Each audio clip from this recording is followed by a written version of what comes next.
abasolodooti ab'essaza lino eri tweyanzeege twaniriza abavudde mu masaza amalala ndaba diocese tweyanzeege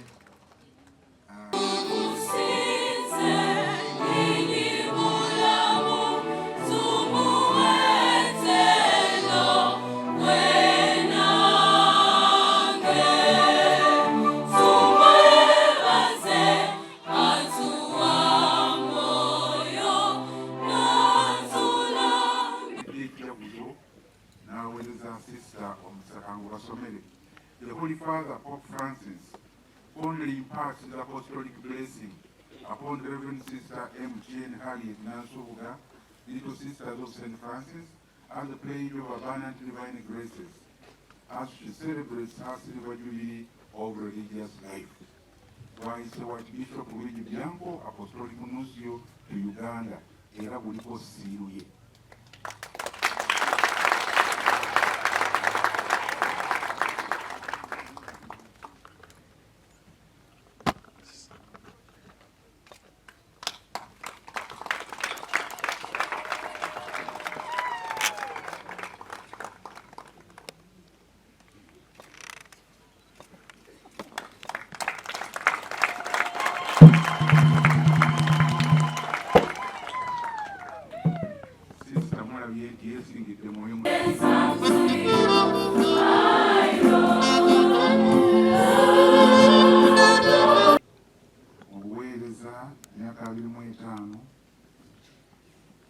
Ab'omwoyo abatangaza n'abalambika mu kkubo ettuufu ayongere okubawa omukisa abakuume era ayongere okubaluŋŋamya munywere ku kkubo lye ekigambo kye mukituuseyo wonna kyemuwa abalala nga nammwe kyebuulirako kukibaliisa nga nammwe bweyongera mu bulungi ne mu butukuvu.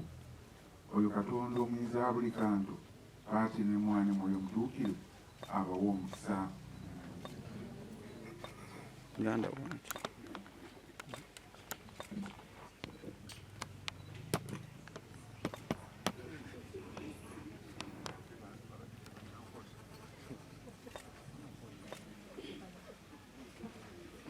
ddala egy'okugunjula egy'obusomesa ate n'ekikula Katonda kye yamuwa ekyokubeera nti omusanyufu ne bw'omunyiga ne bamulinnya ku kagere asigala alina smile. Kati ekyo kirabo tukyebaliza Katonda ate naffe kituwa essuubi nti nandibadde tufunye ebitusoomooza si enkomerero y'ensi, waliwo essanyu erisingako. N'olwekyo sisita tokkulisa kulika nnyo kulikira ddala era yongera mu maaso ffe tuli wamu naawe tukusabira ate tukwenyumirizaamu. Ne abagole abalala bonna tubakulisa bannyabo mukulike nnyo mukulikire ddala mwebale tambulira wamu kubanga okujja kwammwe kitegeeza nti mutambulira wamu.